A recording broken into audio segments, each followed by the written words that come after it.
Bismillahirrahmanirrahim. La haula wala quwata illa billah.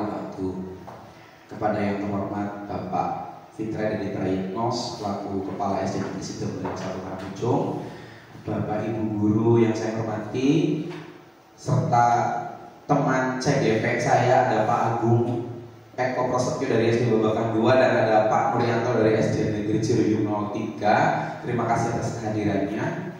Pertama dan yang utama, marilah kita panjatkan puji syukur kehadirat Allah SWT yang telah melimpahkan rahmat, nikmat, sehat kepada kita semua sehingga pada hari ini, hari Selasa tanggal 27 Agustus 2024, kita masih bisa berjumpa bertatap muka dalam kegiatan menyebarkan pemahaman dan penerapan pengalaman budaya positif di SD Negeri Sidomulia ini.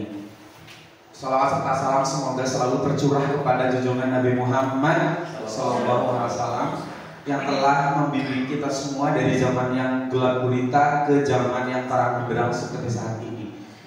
Dan kelak mudah-mudahan kita mendapatkan syafaatnya di yaumul kiamah. Allahumma amin. Bapak Ibu yang saya hormati, mohon izin sebelumnya saya meminta waktu Bapak Ibu semua setelah pulang sekolah, dalam artian anak-anak pulang sekolah, untuk mengikuti menyebarkan pemahaman dan penerapan pengalaman budaya positif untuk tugas saya di Pendidikan Guru Penggerak Angkatan 11 Kabupaten Cilacap oleh saya sendiri, Iwan Priyatna. Baik Bapak Ibu, nanti mungkin saya akan meminta ke Bapak Ibu untuk bisa bekerja sama dengan saya agar pelaksanaan diseminasi ini bisa berjalan dengan lancar. Kita diskusi fleksibel saja Bapak Ibu, tidak perlu tegang, tidak perlu terlalu formal. Ini kita saling sharing saja terkait dengan budaya positif di sekolah kita. Baik Bapak Ibu, mohon izin untuk memulai kegiatan ini.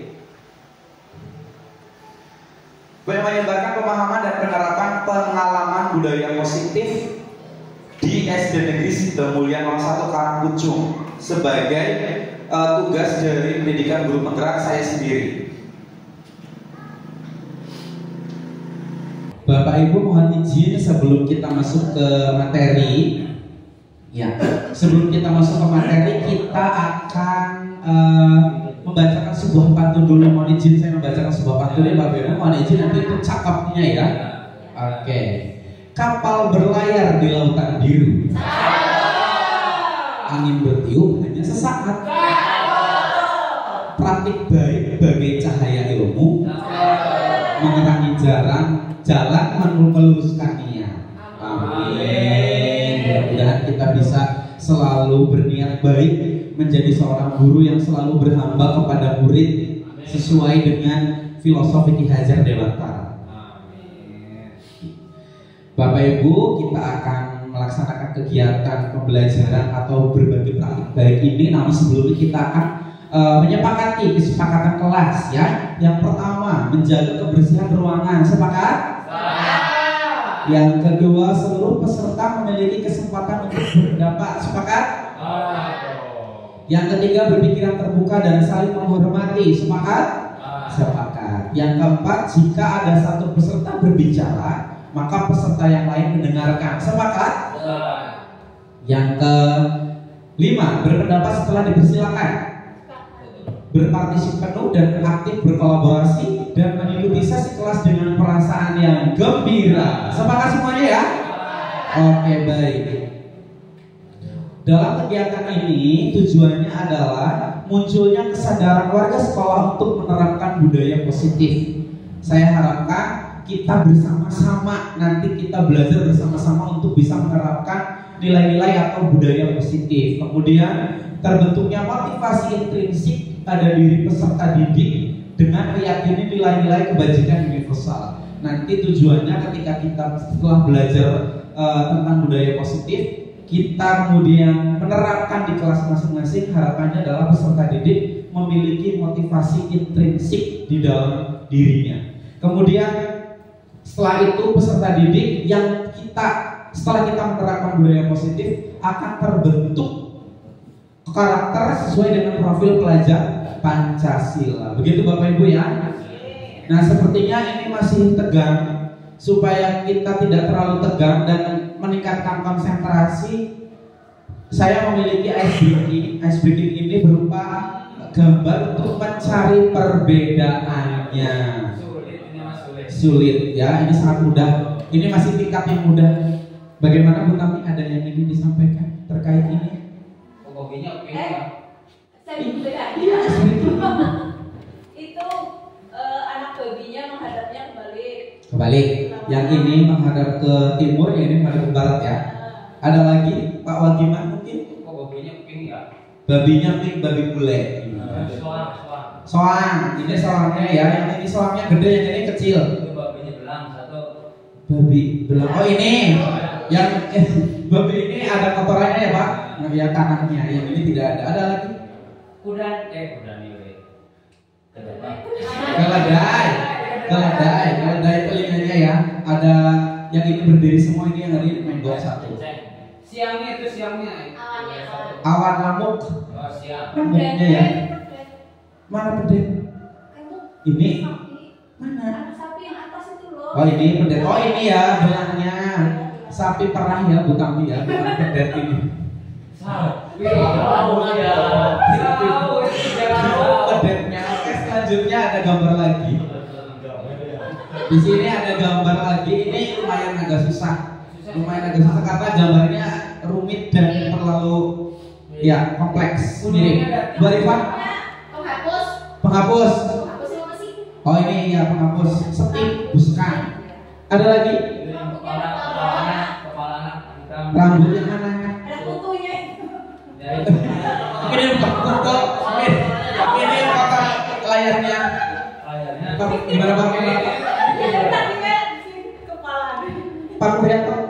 Itu yang aktif tidak lagi. Mana? Itu yang itu ada aktif, yang ini mah nggak aktif. Oh ini mah ini apa namanya? Watermark ini mah, watermark dari Windowsnya apa gimana? Tombol lampu. Ada lagi? Itu tulisan. Yang satu berbeda, yang sini hanya. Bukan, ini bukan. Ada lagi Bu Arifah? Bukan, daun. Daun yang sebelah kiri.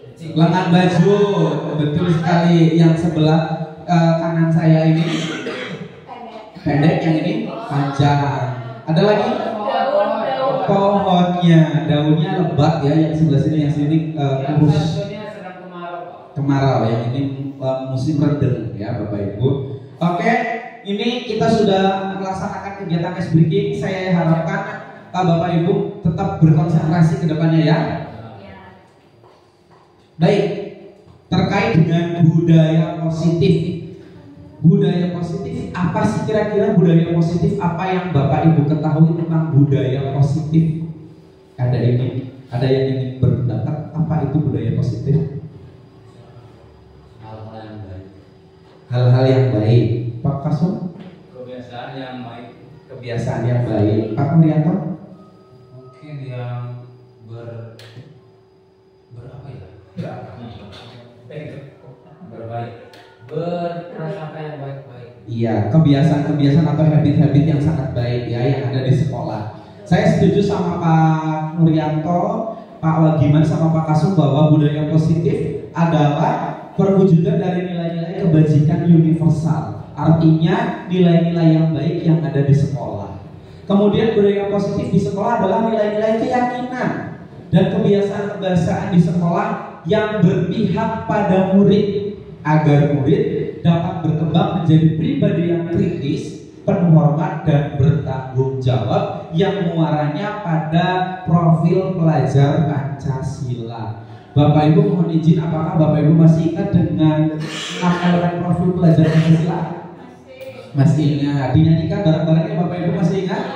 Ya kita 1, 2, 3. Pelajar Pancasila beriman dan bertakwa pada Tuhan yang Esa dan berakhlak mulia, berkebinekaan global, gotong royong mandiri, kreatif dan bernalar adalah tujuan utama pada pembelajaran kita saat ini adalah kepada profil pelajar Pancasila. Ada 7 materi utama pada kegiatan hari ini di modul budaya positif. Yang pertama adalah perubahan paradigma belajar, kemudian disiplin positif dan nilai-nilai kebajikan universal, motivasi perilaku manusia, keyakinan kelas, kebutuhan dasar manusia, posisi kontrol guru, dan segitiga restitusi. Saya yakin Bapak Ibu guru ini tidak asing dengan kata-kata ini ya Pak Bu. Keyakinan kelas, segitiga restitusi, kemudian ada posisi kontrol guru. Kita sudah familiar dengan kata-kata itu, namun kita di sini akan belajar bersama-sama agar nanti pemahaman kita lebih baik lagi terkait dengan budaya positif. Yang pertama adalah paradigma belajar, perubahan paradigma belajar. Perubahan paradigma belajar adalah pembelajaran dengan paradigma baru merupakan pembelajaran yang dirancang berdasarkan prinsip pembelajaran berdiferensiasi, sehingga peserta didik belajar sesuai dengan kebutuhannya berdasarkan tahap perkembangan sesuai psikologi modern untuk mewujudkan profil pelajar Pancasila. Saya yakin Bapak Ibu tidak asing dengan kata-kata pembelajaran berdiferensiasi. Ya, ini pembelajaran yang disesuaikan dengan kesiapan belajar murid, minat belajar, dan profil belajar murid. Praktik pembelajaran berdiferensiasi tidak hanya memaksimalkan potensi murid, namun juga memberikan kesempatan kepada murid untuk mempelajari berbagai nilai-nilai kehidupan yang penting tentang indahnya perbedaan, menghormati, makna baru dari kesuksesan, kekuatan diri, kesempatan yang setara, dan kemerdekaan belajar. Indahnya perbedaan dan di sini kemerdekaan belajar disesuaikan dengan kebutuhan murid. Ya, apakah murid tersebut suka belajar dengan menggunakan media berupa gambar ataupun hal-hal yang lain sesuai dengan kebutuhan mereka dan ke gaya belajar mereka. Kemudian di sini ada miskonsepsi tentang teori kontrol. Kita langsung ke tabelnya saja. Ada perubahan paradigma dari stimulus respon dan pendekatan teori kontrol. Kita mungkin familiar dengan stimulus respon ya Bapak Ibu. Sangat familiar dengan stimulus respon. Dan ini bukan terus ditinggalkan, tapi sudah mulai berubah, sudah mulai bergeser ke teori kontrol. Ya, yang pertama adalah realitas kebutuhan kita sama menurut teori stimulus respon. Tetapi pada teori kontrol ternyata kebutuhan kita berbeda. Setiap siswa memiliki kebutuhan yang berbeda, memiliki keunikan masing-masing. Kemudian di stimulus respon semua orang melihat yang sama, melihat hal yang sama, sedangkan pada teori kontrol setiap orang memiliki gambaran yang berbeda-beda. Makanya setiap orang memiliki pendapat yang berbeda-beda. Apa yang dia lihat tidak akan sama dengan apa yang kita lihat. Mereka melihat apa, kita melihat apa. Itu memiliki pandangan yang berbeda. Begitu ya Bapak Ibu. Kemudian kita lanjut, kita mencoba mengubah orang agar berpandangan sama dengan kita. Ternyata di teori kontrol ini kita berusaha memahami pandangan orang lain tentang dunia. Yang biasanya mereka harus mengerti saya, ternyata kita ubah pandangan kita bahwa kita harus bisa melihat perbedaan yang ada. Kita tidak bisa memaksakan orang lain untuk memahami apa yang kita pahami. Apa yang menurut kita benar belum tentu menurut orang lain benar, gitu ya Bu Tami. Kemudian orang lain bisa mengontrol saya pada teori stimulus respon. Sedangkan di teori kontrol hanya Anda yang bisa mengontrol diri Anda. Hanya kita yang bisa mengontrol diri kita. Ya, kita tidak bisa, orang lain tidak bisa mengontrol saya, tetapi saya pribadi yang bisa mengontrol diri saya. Kemudian mode berpikir menang atau kalah. Tetapi pada teori kontrol model berpikirnya menang-menang. Tidak ada yang menang ataupun kalah. Semua orang pasti memiliki tujuan untuk menang. Bapak Ibu begitu. Selanjutnya materi kedua adalah nilai-nilai kebajikan universal dan disiplin positif. Bapak Ibu mungkin saya bisa dibantu untuk bisa membacakan biar tidak terlalu ngantuk ya. Pak Nuryanto bisa membacakan apa itu disiplin. Silakan Pak Nuryanto biar saling berbagi dengan saya. Ya, disiplin Bu Demira ya. Iya. Nanti saya yang mana Pak? Yang sebelah sini apa sebelah? Aduh, Inggris saya. Ya, disiplin itu berasal dari kata disiplina, yang artinya belajar. Disiplin mengacu pada disiplin diri yang memiliki tanggung jawab terhadap apa yang dilakukannya berdasarkan nilai-nilai yang diyakini. Ya, terima kasih Pak Nuryanto. Bahwa disiplin berasal dari kata disiplina yang berarti belajar. Tetapi dalam konteks bahasa Indonesia biasanya disiplin itu diartikan sebagai apa Bu Tami?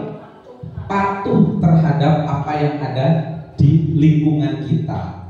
Disiplin positif merupakan salah satu cara penerapan disiplin yang bertujuan untuk menumbuhkan kesadaran serta memberdayakan peserta didik tanpa imbalan penghargaan atau reward, ancaman atau hukuman. Berarti intinya dia kembali lagi ke pribadinya dia, motivasi intrinsiknya dia untuk disiplin, tidak sedang dalam paksaan. Begitu ya Bapak Ibu. Nah, maka dari itu sebagai pendidik tujuan kita adalah mewujudkan peserta didik yang memiliki disiplin diri sehingga mereka berperilaku mengacu kepada nilai-nilai kebajikan universal dan memiliki motivasi intrinsik dalam perubahan perilaku ke arah yang lebih baik. Jadi anak-anak itu tidak diiming-imingi dengan hadiah, tidak diiming-imingi ataupun dipaksa, tetapi menumbuhkan motivasi intrinsik dalam dirinya sehingga dia memiliki rasa untuk berperilaku lebih baik lagi. Nilai-nilai kebajikan universal. Di sini ada 6 elemen profil pelajar Pancasila ya. Ini adalah tujuan kita sebagai seorang pendidik untuk menciptakan atau mewujudkan peserta didik yang memiliki karakter sesuai dengan profil belajar Pancasila. Bahwa nilai-nilai kebajikan berarti nilai-nilai kebajikan yang disepakati bersama, terlepas dari suku, bangsa, agama, bahasa maupun latar belakangnya. Nilai-nilai ini memiliki fondasi kita untuk berperilaku. Nilai-nilai kebajikan adalah sifat-sifat positif manusia yang merupakan tujuan mulia yang ingin dicapai setiap individu. Berarti nilai-nilai kebajikan ini adalah tumbuh di dalam dirinya. Ya. Selanjutnya motivasi perilaku manusia. Motivasi perilaku manusia. Ada 3 motivasi perilaku manusia menurut Dian Gosen dalam bukunya Restructuring School Discipline. Yang pertama adalah untuk menghindari ketidaknyamanan atau hukuman. Bapak Ibu pernah tidak kira-kira untuk melakukan suatu peraturan itu tujuannya untuk menghindari ketidaknyamanan atau hukuman? Sering. Contohnya apa Bu Tami? Untuk menghindari hukuman. Presensi, ya itu salah satu. Tapi itu ternyata motivasinya eksternal, tidak ada di dalam diri kita.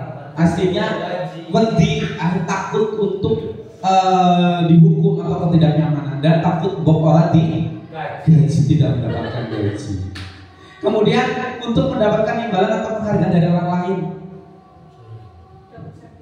Nah, mendapatkan sertifikat. Ada lagi selain itu. Saya mau melakukan kegiatan PPG hanya untuk mendapatkan sebuah kertas yang ujung-ujungnya adalah duit begitu ya. Jadi ini masuk ke dalam motivasi eksternal, bukan dari dalam diri. Insya Allah ketika kita melaksanakan kegiatan ini tujuannya atau niatnya dari dalam hati ikhlas, insya Allah pasti timbulnya atau keluarnya adalah positive vibes ya Bu Tami, nilai-nilai yang positif. Nah, untuk menjadi orang yang mereka inginkan dan menghargai diri sendiri dengan nilai-nilai yang mereka percaya, tujuannya, motivasinya adalah yang harusnya kita tumbuhkan pada anak ini adalah yang ini, untuk menjadi orang yang mereka inginkan dan menghargai diri sendiri dan dengan nilai-nilai yang mereka percaya. Ini yang disebut dengan motivasi internal atau motivasi intrinsik. Bagaimana caranya kita untuk menumbuhkan motivasi intrinsik tersebut pada siswa, begitu ya. Kemudian saya memiliki 1, 2, 3, 4, 5, 6, 7. Ada 7 tindakan guru. Kira-kira ini hukuman atau konsekuensi. Tidak perlu takut untuk menjawab ini hukuman atau konsekuensi, karena nantinya kita akan belajar apa sih itu hukuman dan apa itu konsekuensi. Sebelum masuk ke materi hukuman dan konsekuensi, yang pertama, mencatat 100 kali di dalam buku dengan kalimat saya tidak akan terlambat lagi karena terlambat ke sekolah. Kira-kira Bu Arifah boleh bantu saya menjawab apa itu? Apakah itu hukuman atau itu konsekuensi? Hukuman. Apa Bu? Hukuman. Hukuman. Hukuman. Lock ya, kunci ya. Kira-kira apa itu? Hukuman. Tepuk tangan untuk Bu Arifah. Yang kedua, lari mengelilingi lapangan basket 2 kali karena terlambat hadir di sekolah.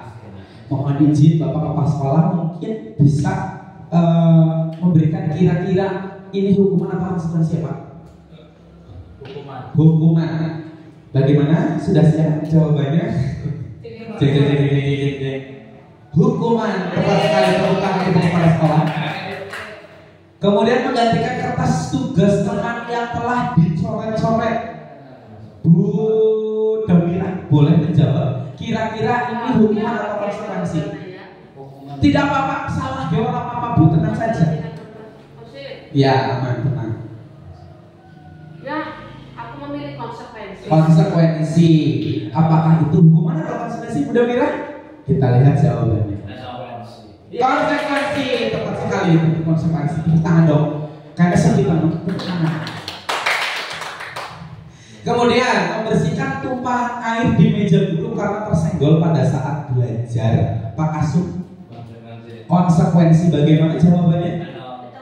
Konsekuensi jawabannya, betul sekali. Kemudian lari mengelilingi lapangan basket 2 kali dikarenakan terlambat 10 menit pelajaran PJOK. Pak Nuryanto, aduh berat sih. Hukuman. Lock, kunci. Bagaimana jawabannya? Konsekuensi. Kenapa konsekuensi? Karena di sini pelajarannya PJOK Pak. Iya, oke. Konsekuensi karena sebenarnya pelajaran olahraga tapi ternyata terlambat, jadi dia diberikan konsekuensi untuk lari 2 kali mengelilingi lapangan basket. Tidak apa-apa Pak Rianto, sampai saja kita belajar bersama-sama. Luar biasa. Kemudian yang ke-6, murid diminta bertelanjang kaki sepanjang hari karena tidak menggunakan sepatu warna hitam sesuai peraturan sekolah. Hukuman, bukannya apa? Hukuman. Bagaimana jawabannya? Hukuman. Kenapa di sini hukuman? Iya, melanggar aturan, tetapi terus dia mengakibatkan rasa malu. Iya. Ketika dia bertelanjang kaki, apakah terus dia ada masalah yang diselesaikan setelah dia bertelanjang kaki? Malah justru menambah masalah. Dia menjadi pribadi yang gagal, begitu ya. Kemudian kehilangan 10 menit jam istirahat untuk mengerjakan tugas karena terlambat datang dan tertinggal pelajaran selama 10 menit. Apakah konsekuensi atau hukuman? Konsekuensi. Bapak Ibu sudah paham ya apa itu hukuman dan apa itu konsekuensi. Ini adalah tabelnya. Saya bacakan 1 atau 2 poin saja ya, karena ini sepertinya mungkin tidak terlalu jelas bagi Bu Kemala. Yang pertama, ketika identitas gagal, hukuman di sini sesuatu yang menyakitkan harus terjadi. Jika konsekuensi di sini adalah sesuatu harus terjadi, disiplin ya. Kemudian restitusi merupakan pilihannya. Di sini, akibatnya murid atau anak akan membenci peraturan ketika dia diberikan hukuman. Selanjutnya murid juga ketika dia diberikan konsekuensi, murid akan menghormati peraturan. Dia bersikap netral. Tetapi ketika dilakukan restitusi, murid akan menghormati dirinya dan orang lain, sehingga dia memiliki sikap yang positif. Begitu Bapak Ibu ya. Next kita lanjut. Bahwa hukuman ini dilakukan secara tidak terencana atau tiba-tiba Pak Kasum. Kadang kan ada kalanya pada zaman dulu sebelum adanya kurikulum merdeka, biasanya kita juga sering menghukum ya Bu, menghukum gara-gara tidak menggunakan ikat pinggang, tidak menggunakan kaos kaki akan seperti apa. Hukuman tidak terencana terjadi tidak terencana atau tiba-tiba tanpa melalui suatu kesepakatan, hanya bersifat satu arah. Artinya Bapak guru itu tidak mau mendengarkan apa alasan siswa tersebut melakukan sebuah kesalahan. Wis pokoknya gurune orang ngerti, tidak memberikan kesempatan kepada peserta didik untuk berbicara. Kemudian hukuman bisa berupa fisik maupun psikis. Tadi ketika disuruh bertelanjang kaki selama pembelajaran gara-gara tidak menggunakan sepatu hitam, karena akhirnya dia malu ya Pak. Malu akhirnya dia menambah masalah, dia malah jadi tidak mau bersekolah, biasanya seperti itu. Kalau konsekuensi di sini sudah terencana atau sudah disepakati, murid tetap dibuat tidak nyaman, walaupun dia menjadi pribadi yang netral, dia menjadi pribadi yang tidak nyaman ketika misalkan dia diberikan konsekuensi. Saya tadi menumpahkan air di meja terus membersihin di depan banyak orang. Misalkan seperti itu, walaupun itu konsekuensi, tapi dia merasa tidak nyaman Pak Murianto. Jadi merasa mungkin bukan malu, tetapi lebih ke aduh gimana ya, saya ke depannya nanti gimana ya. Biasanya kan seperti itu ya Pak. Oke, sikap guru di sini senantiasa memonitor murid, biasanya terus jadi memantau. Oke, bocah kie seperti ini. Gitu. Kemudian restitusi adalah proses menciptakan kondisi bagi murid untuk memperbaiki kesalahan mereka, sehingga mereka bisa kembali pada kelompok mereka dengan karakter yang lebih kuat. Ini menurut Gosek tahun 2004. Restitusi adalah proses kolaboratif yang mengajarkan murid untuk mencari solusi untuk masalah dan membantu murid berpikir tentang orang seperti apa yang mereka inginkan dan bagaimana mereka harus memperlakukan orang lain. Dan restitusi juga membantu murid menjadi lebih memiliki tujuan, disiplin positif, dan memuliakan dirinya setelah berbuat salah. Penekanannya bukan pada bagaimana berperilaku untuk menyenangkan orang lain atau bahasa Inggrisnya people pleaser ya, atau menghindari ketidaknyamanan, namun tujuannya adalah menjadi orang yang memiliki nilai-nilai kebajikan yang mereka percaya.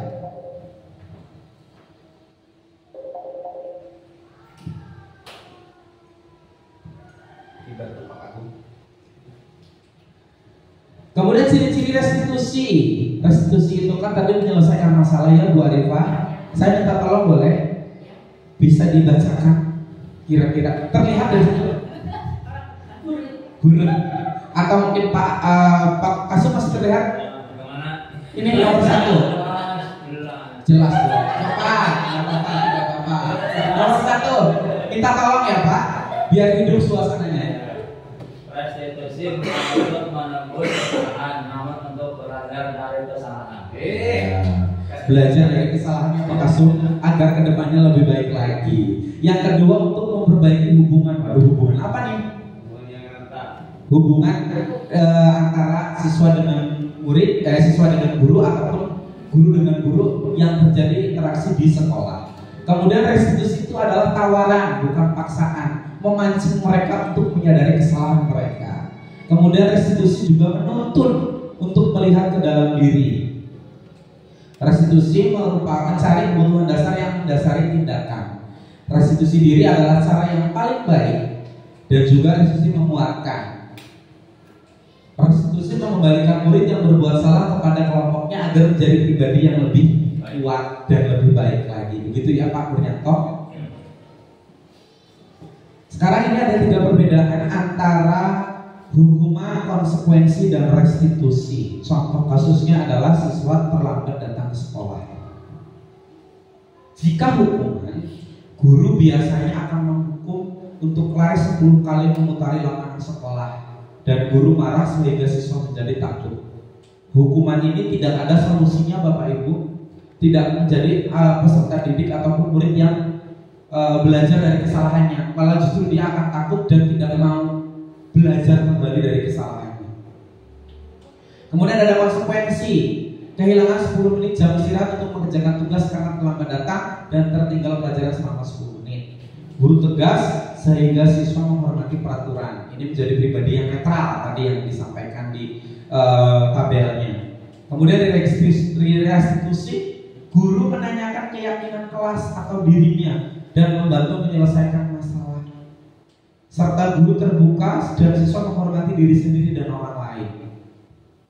Begitu ya Bu Arifah. Jadi alangkah baiknya ketika kita melakukan restitusi, menanyakan dan mendengarkan apa keluh kesah peserta didik kita. Keyakinan kelas. Bapak Ibu, apakah di kelasnya sudah membuat keyakinan kelas? Ada yang belum, ada yang sudah. Mudah-mudahan yang sudah saya apresiasi yang sudah, yang belum nanti kita buat setelah ini ya Bapak Ibu ya. Membuat keyakinan kelas. Keyakinan kelas. Sebelum masuk ke materi, saya punya pertanyaan ini. Mengapa kita memiliki peraturan tentang penggunaan helm pada saat mengendarai kendaraan roda 2 atau motor? Untuk menjaga keselamatan. Setuju. Yang kedua, mengapa kita memiliki peraturan tentang menggunakan masker dan mencuci tangan setiap saat? Untuk kesehatan. Itu adalah nilai-nilai yang kita yakini. Keselamatan dan tadi kesehatan. Ini yang disebut dengan keyakinan. Dan yakinnya ketika kita menggunakan motor pakai helm, kita yakin kita amankan. Iya. Ketika kita cuci tangan dan selalu menggunakan masker, kita yakin akan sehat, terhindar dari virus corona. Itu adalah sebuah keyakinan ya Bapak Ibu. Nah, keyakinan adalah nilai-nilai kebajikan universal yang disepakati secara tersirat dan tersurat, terlepas dari latar belakang suku, negara, bahasa maupun agama. Contohnya adalah keadilan, kehormatan, peduli, integritas, kejujuran, pelayanan, dan sebagainya. Sesuai dengan apa yang diyakini seperti tadi kita di pertanyaan sebelumnya. Kemudian prosedur pembuatan keyakinan kelas, Bapak Ibu. Biasanya kan di sekolah ada peraturan sekolah ya Bapak Ibu ya. Ada peraturan sekolah, diturunkan menjadi sebuah peraturan kelas. Kemudian mempersilahkan peserta didik untuk bercurah pendapat tentang peraturan yang perlu disepakatinya. Apakah sepakat dengan peraturan kelas tersebut? Kemudian setelah sepakat dan bercurah pendapat, mencatat semua masukan-masukan para murid. Setelah mencatat, kemudian gantilah kalimat-kalimat tersebut yang tadinya bentuknya negatif menjadi positif. Misalkan, tidak boleh datang terlambat. Itu kan kalimatnya negatif ya Bapak Ibu. Diubah menjadi kalimat positif, menjadi datang ke sekolah atau datang ke kelas tepat waktu. Misalkan, jangan membuang sampah sembarangan. Membuang sampah pada tempatnya. Berarti kalimat-kalimat tidak dan jangan itu dijadikan kalimat positif. Kemudian ajak murid untuk menemukan nilai-nilai kebajikan atau keyakinan yang dituju dari peraturan tersebut. Apakah itu kebersihan, kesehatan, ataupun keselamatan, disiplin, tanggung jawab, dan yang lainnya. Kemudian tinjau ulang keyakinan kelas secara bersama-sama. Sebaiknya keyakinan kelas tidak terlalu banyak, bisa antara 3-7 keyakinan agar dapat diingat dan dijalankan oleh murid. Setelah itu keyakinan selesai dibuat, seluruh warga kelas dipersilakan untuk meninjau ulang dan menyetujuinya dengan menandatangani keyakinan kelas tersebut termasuk guru dan semua murid. Menempelkan keyakinan kelas di dinding atau di tempat yang mudah dilihat oleh semua warga kelas. Jadi keyakinan kelas tersebut tidak hanya bisa dipajang saja, tetapi bisa dilakukan dan diyakini oleh seluruh warga kelas termasuk kita sebagai seorang guru. Begitu Bapak Ibu? Nah, ini adalah sebuah diagram Venn. Awalnya adalah peraturan kelas. Tadi peraturan kelas diubah menjadi keyakinan kelas. Ketika keyakinan kelas tersebut dilakukan dengan baik, maka akan terjadi lingkungan yang positif. Kelas tersebut lingkungan yang positif, lama-lama dia akan menjadi sebuah budaya yang positif, sehingga di sekolah tersebut bisa dikatakan sebagai sekolah yang memiliki lingkungan positif. Begitu Bapak Ibu. Nah, Bapak Ibu ngantuk ya? Coba saya minta tolong, ini nanti ada ice breaking, namun sebelumnya saya minta tolong kepada Bapak Ibu, kita tepuk pompa bumi terlebih dahulu ya. Tepuk pompa bumi bagaimana Bapak Ibu harus ingat? Tepuk pompa bumi, gesut gesut, gesut gesut, prok prok prok, dar sambil berdiri. Siap ya Bapak Ibu ya? Siap supaya tidak ngantuk. Tepuk pompa bumi, gesut gesut, gesut gesut, dar berdiri berdiri berdiri. Ya tidak duduk lagi, berdiri ya, berdiri. Oke? Sudah. Saya punya tepuk rimba. Ya, tepuk rimba. Hu ha hu ha. Gitu ya. Iya, gitu. Tepuk rimba itu kemana lagi? Tepuk rimba. Tepuk rimba. Hu ha hu ha. Ulangi yang keras Bapak Ibu ya, yang keras biar kita tidak terlalu tegang ya Bapak Ibu ya. Tepuk rimba. Ha ha.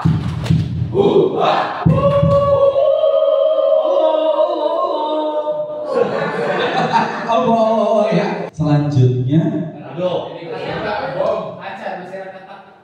Nah, Bapak Ibu silakan keluar dari zona nyamannya ke depan ya dong. Pak Agung diharap tenang. Dari depan aja Pak, dipindah aja Pak. Dari situ apa dari sini? Dari sana. Siap.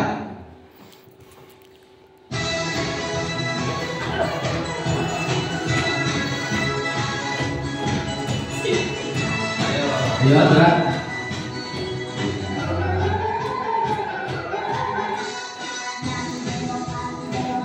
Oke, di kiri. Siap. Kanan. Kiri.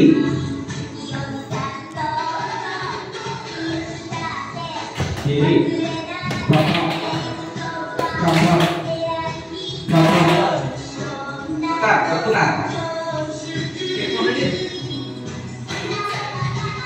Bicara, bicara.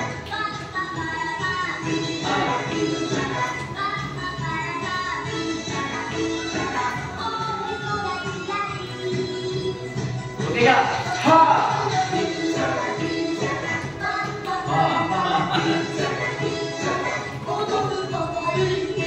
Bunyi ya. Ha. Ha. Ha. Ha. Lagi. Lagi Pak Kasum, lagi senang. Iya. Kasum di sini Pak Kasum. Singkat tadi kok. Si memang cantik. Biasanya kalau ini udah nih nagih sekali lagi nih. Siap ya? Nanti bunyi ha gitu ya biar seru. Oke, siap. Sigarannya. Ih, makanya kalau bergerak kalau jogging. Itu. Ayo lo keluar.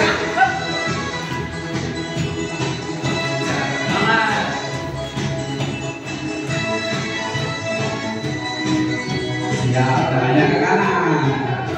Tuju kanan. Kiri. Kanan. Kiri. Klop, tepuk. Putar, berputar. Siap. Kanan. Cara bicara, bicara.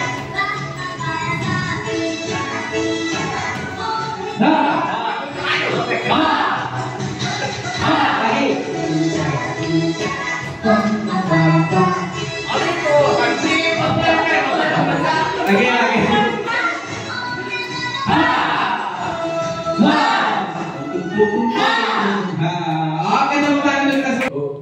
Oke, tepung ngendok begini ya Bapak Ibu, tepung ngendok, petok, ngendok langsung duduk begitu ya Bapak Ibu. Oke. Petok baik ya. Oke, tepung ngendok, petok, ngendok. Nah, alhamdulillah duduk kembali ya. Alhamdulillah Bapak Ibu pasti sedikit lelah ya, boleh minum dulu Bapak Ibu. Boleh minum dulu, saya yakin gerak sedikit langsung teman, saya yakin seperti itu.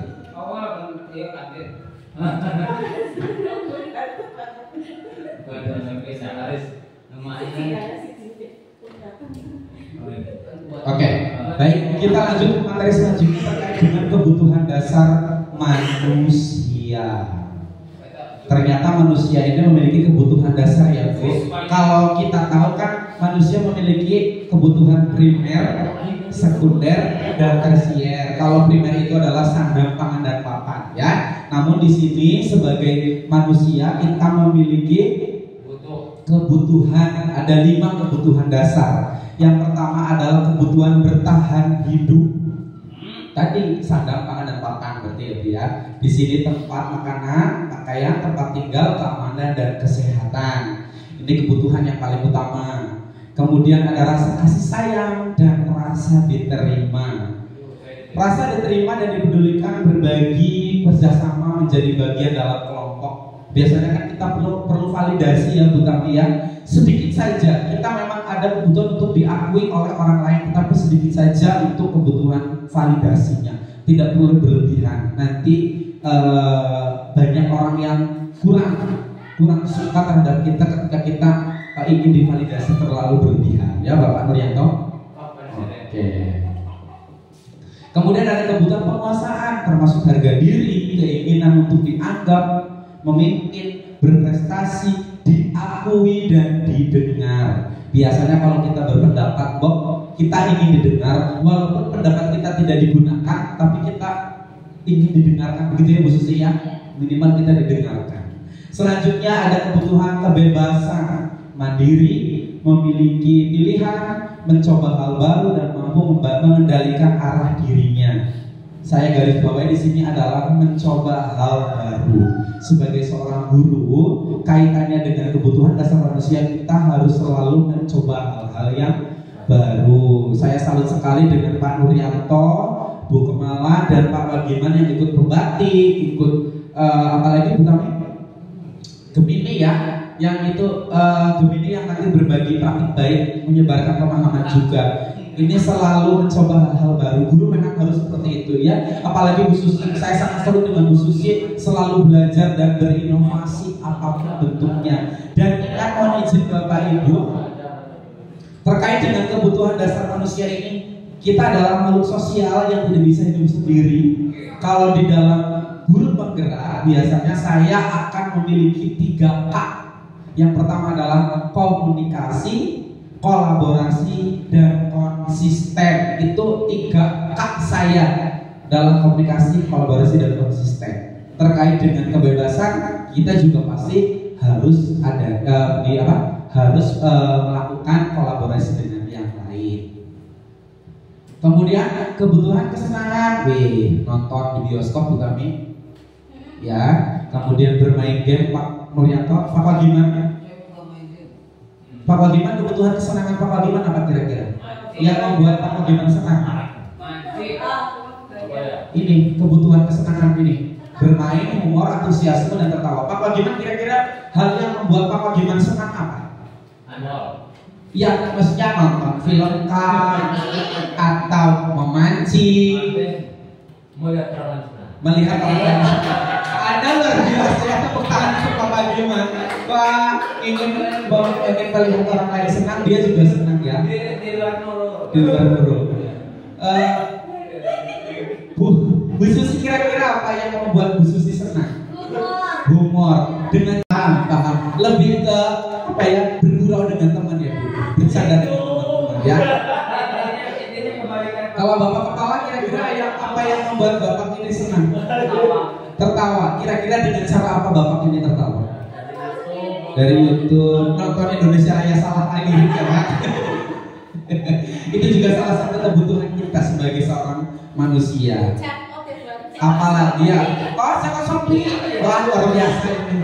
Kepuasan tersendiri ya. Bu Damira apa kira-kira? Yang membuat Bu Damira senang? Memasak.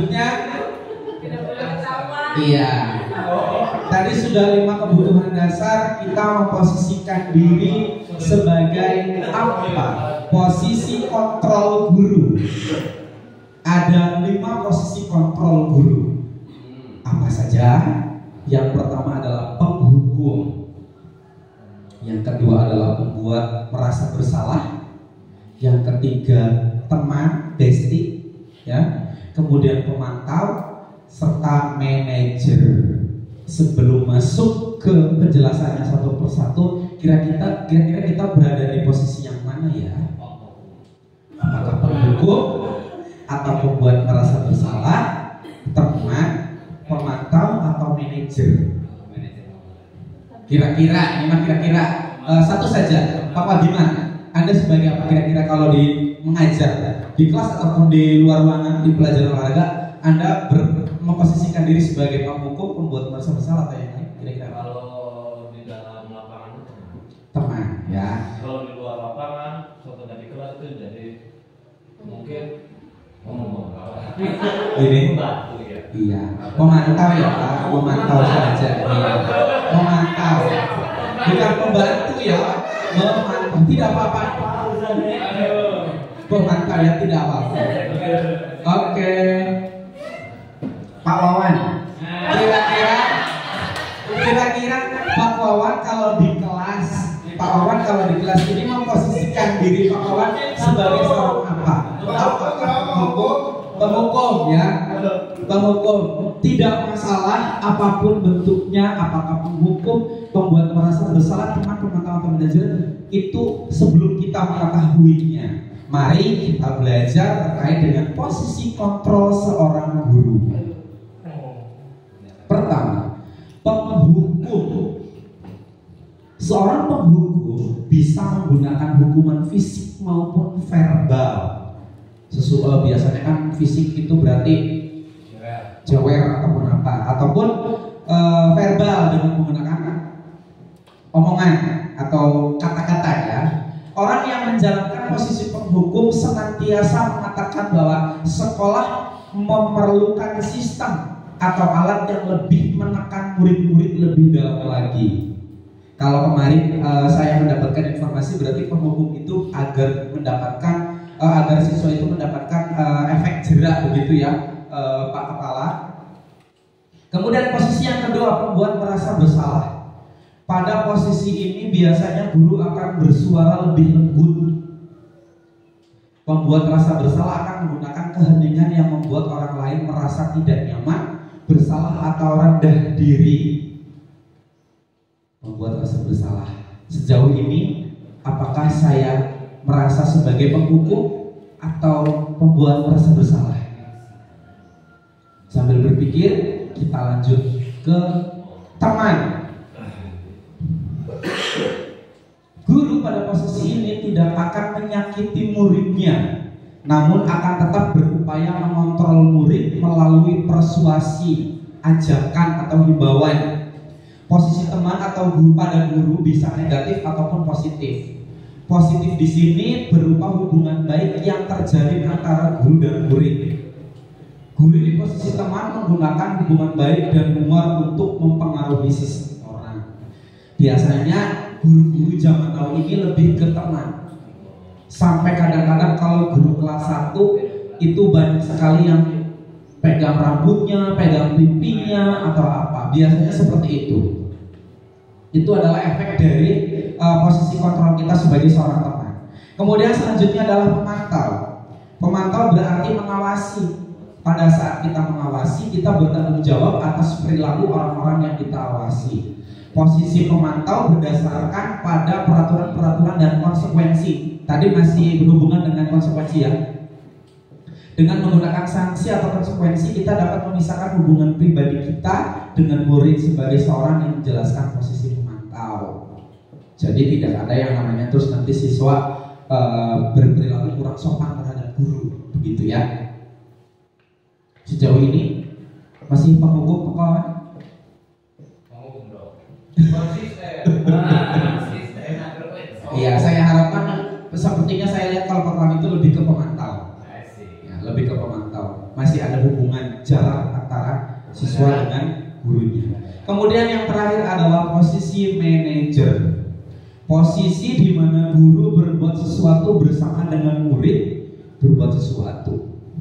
Berbuat hal yang baik dengan murid, mempersilahkan murid mempertanggungjawabkan perilakunya, mendukung murid agar dapat menemukan solusi atas permasalahannya sendiri. Ini biasanya lebih ke menstimulus peserta didik untuk bisa mengembalikan keyakinannya dia. Biasanya guru akan seperti itu. Nah, di sini ada contoh penerapan 5 posisi kontrol guru. Kasusnya ini murid tidak memakai atribut yang lengkap pada saat upacara. Yang pertama adalah penghukum. Biasanya siswa diminta untuk hormat pada bendera selama 1 jam. Apakah setelah hormat selama 1 jam kemudian dia bisa mengembalikan atributnya secara lengkap setelah upacara? Tidak. Membuat merasa bersalah. Di sini biasanya gurunya akan berbicara bahwa berapa kali Pak Guru harus memberitahu kamu selalu saja komaning kamu lagi, komaning. Biasanya kan seperti itu. Ya Bu Susi? Iya. Biasanya kita juga sampai kalau anak yang seperti itu jadi komaning ya Bu. Kemudian kamu selalu saja mengecewakan Pak Guru atau Bu Guru. Kemudian ketika posisinya sebagai teman, dia akan lebih mengatakan atau kata-katanya seperti kepada temannya sendiri. Ayo dong, ikuti aturan sekolah, tolong ya bantu Pak Guru. Sekali ini saja. Ya sudah, tidak apa-apa, lain kali jangan sampai berbuat seperti ini lagi ya. Bagaimana Pak Nuryanto? Wibawanya hilang. Di sini akan terjadi tembok pemisahnya akan hilang. Kalau dari dalam bahasa kita itu peserta didik itu nanti akan jadi bocah sandrong ya Bu. Ngelunjak, betul sekali. Bahasa sandrong sih. Bahasa dari bahasa sandrong. Kemudian ada posisi pemantau. Kamu sudah melanggar peraturan sekolah. Kamu tahu konsekuensinya? Setelah upacara, kamu beli atributnya ke koperasi dan jangan diulangi lagi. Biasanya sekarang guru-guru semakin memahami bahwa daripada dihukum, tidak ada penyelesaiannya, lebih baik ketika tidak menggunakan atribut, beli di koperasi. Biasanya seperti itu ya Pak. Gak bawa buku gambar Pak, beli aja di koperasi. Tapi jangan diulangi lagi ya. Biasanya kita seperti itu ya Pak Nuryanto. Nah, kemudian bagaimana dengan posisi sebagai manajer? ternyata ketika sebagai seorang manajer dia akan berkata, apakah kamu tahu kesalahanmu? Kira-kira bagaimana kamu memperbaiki kesalahanmu? Artinya guru ini memberikan stimulus, memberikan suatu pertanyaan pemantik. Kalau di dalam pembelajaran itu pertanyaan pemantik agar dia mengetahui kesalahannya apa dan tahu bagaimana cara menyelesaikan masalah tersebut. Ini adalah posisi sebagai manajer. Bagaimana Bapak Ibu? Sampai sini apakah kita berperilaku atau memposisikan diri sebagai penghukum? Pernahkah Bapak Ibu memposisikan diri sebagai seorang penghukum? Pernah. Saya juga pernah. Apakah pernah memposisikan diri sebagai pembuat merasa bersalah? Sangat pernah. Apakah sebagai teman? Sangat pernah sekali ya, sangat pernah sekali itu dalam berusaha kata. Kemudian pemantau? Sering ya Bu Arifah ya. Kemudian sebagai manajer? Jarang, belum ya. Nah nanti kita bisa memposisikan diri kita sebagai seorang manajer agar peserta didik ini bisa menyadari apa yang dijadikan kesalahannya dan bagaimana cara menyelesaikan permasalahan tersebut. Bapak Ibu mohon izin kita nonton video satu ini. Dani, kamu lagi. Kamu itu nggak kapok-kapok ya? Bapak kasih hukuman, capek Bapak Dani. Langsung aja, sini tangan kamu.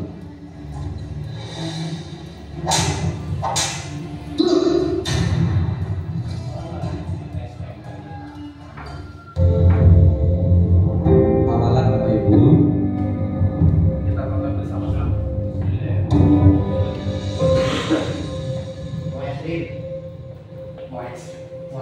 Berlomba dalam society.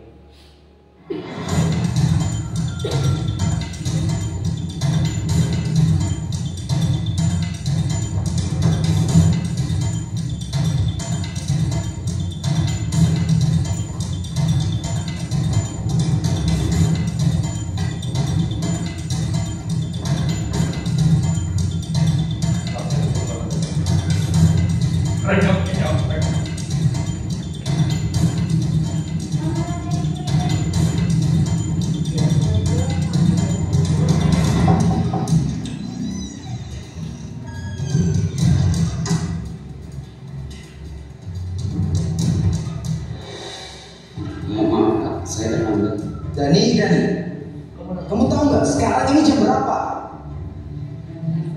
Jam 1 siang Pak. Dan kamu tahu kan jam Bapak itu mulainya jam berapa? Jam setengah 1 siang Pak. Kamu itu kan kelas siang ya? Kok masih bisa datangnya terlambat? Maaf Pak, sebenarnya saya Udah, sebagai hukumannya ulurkan kedua tangan kamu. Ingat ya, jangan ini ya, jangan mencontoh Dani. Kalau kalian nyontoh, ada yang ngarikan dia lagi, masih tahu tempatnya.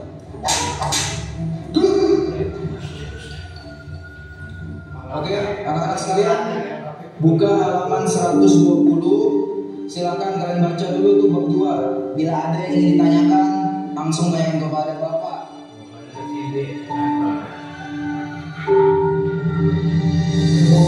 Sekarang 1-sekian. Pak Guru mau tekanan dulu. Oh ada acara. Masih ada tugas.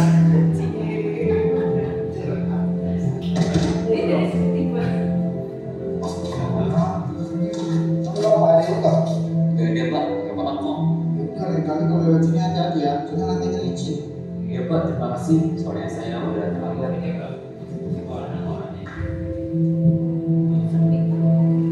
Udah masuk tapi itu kan udah masuk.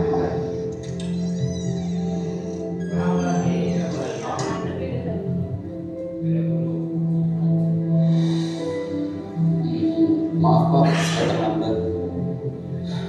Dani lagi. Kenapa ya? Kamu ini kok gak bisa jadi anak disiplin seperti yang lainnya?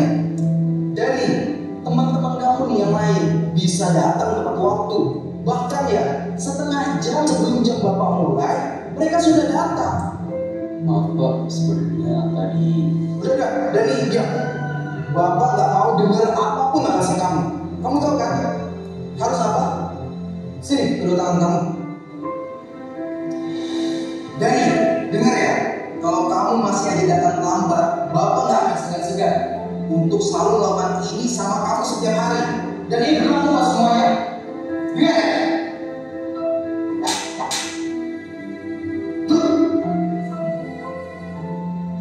Ya sudah, yang lain perhatikan kembali. Kita lanjutkan pelajaran yang sebelumnya.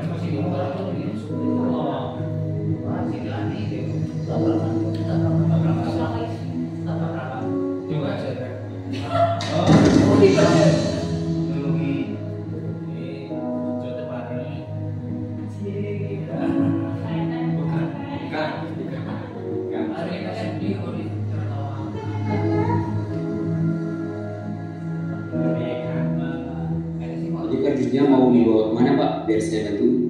Udah, nggak usah deh. Bapak bisa kok sendiri. Tapi Pak, Bapak kan habis jatuh. Nggak apa-apa, Bapak masih kuat kok.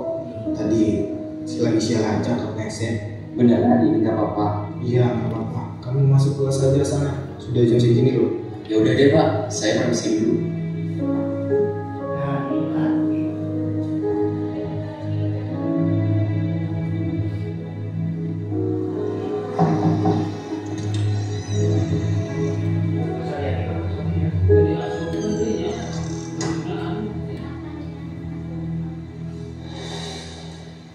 Maaf Pak, saya terlambat. Dani, kamu lagi. Kamu itu nggak kapok-kapok ya? Bapak kasih hukuman. Kamu itu kan masuk siang loh. Kok bisa sampai terlambat seperti ini loh? Maaf Pak, saya... Udah, capek Bapak Dani. Langsung aja, sini tangan kamu.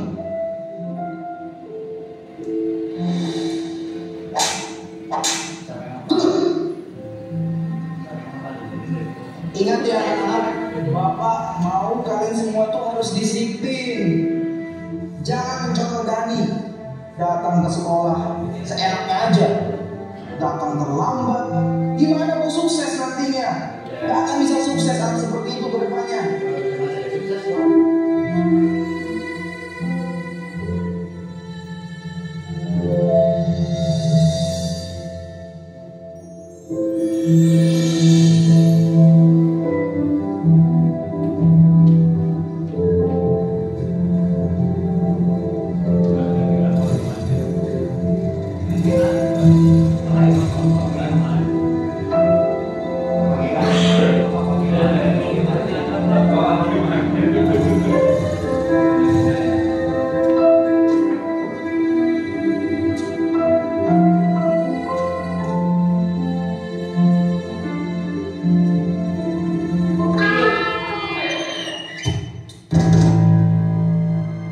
Stop dulu. Kamu bawa mana? Bapak bawa ke rumah sakit ya? Nggak perlu Pak, saya buru-buru. Mau kemana? Biar Bapak antarin. Mau pulang ke rumah Pak. Sudah ditunggu kakak saya. Kalau saya terlambat pulang, kakak saya bisa terlambat sekolah. Hah? Terlambat sekolah? Saya pulang dulu Pak. Assalamualaikum. Ya udah, Bapak temenin kamu pulang ya. Ayo.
Wah, Pak Ahmad itu marah sih.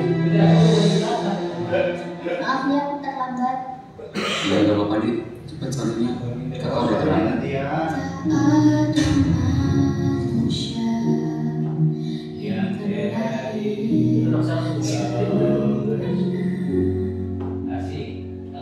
Jangan kau sesali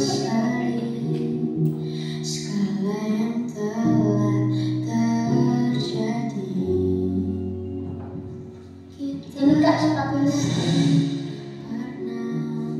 Loh, itu tangan kamu kenapa Dik? Ini tadi habis jatuh kak. Ya Allah, nanti diobatin. Ya kak, ini nanti mau obatin. Udah, kakak makan dulu ya. Iya kak, hati-hati.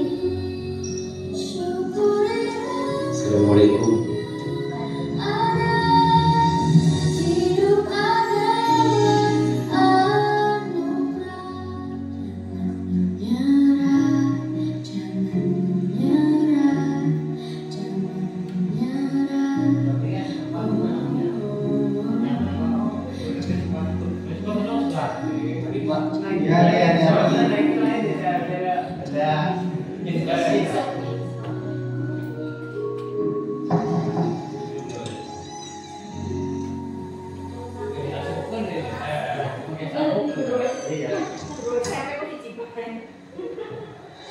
Maaf Pak, saya terlambat lagi.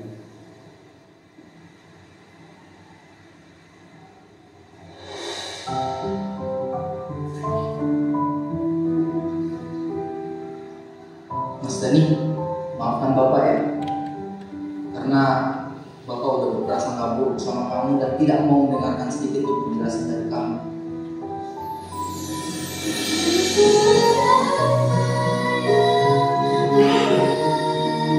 Hidup adalah anugerah. Tetap jalani hidup ini, melakukan yang terbaik. Tuhan pastikan. Oh iya Mas Dani, Bapak ada sesuatu buat kamu. Bentar ya. Ini Bapak ada hadiah, mungkin tidak seberapa buat kamu. Tolong diterima ya. Apa ini Pak? Ayo, dibuka aja. Kamu lihat aja sendiri. Bapak yakin kamu pasti suka.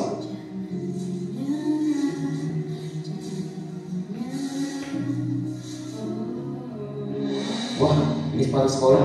Ini buat saya Pak. Iya, sepatu itu buat kamu. Ya, kamu nggak datang terlambat lagi ke sekolah. Alhamdulillah. Terima kasih ya Pak. Saya janji tidak akan terlambat sekolah lagi. Iya, Bapak juga ucapkan terima kasih. Syukuri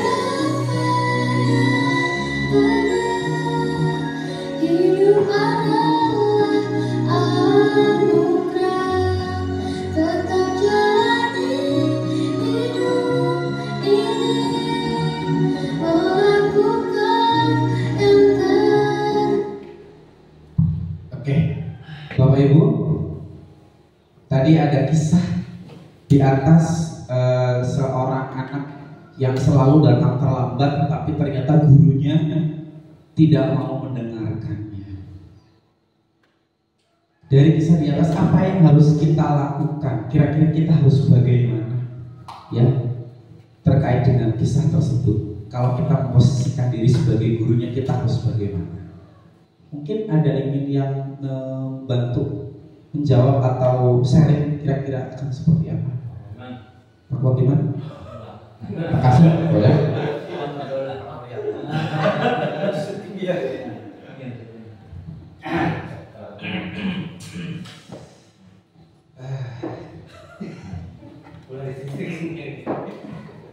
Ya, kalau menurut saya, kalau posisi saya sebagai guru tersebut, yang pertama ya harus mendengarkan alasan dulu. Jadi walaupun kita ingin menerapkan disiplin itu sangat baik ya Pak Bu, cuma dengan catatan kalau misalnya ada keterlambatan seperti itu ya kita harus tahu dulu alasannya kenapa.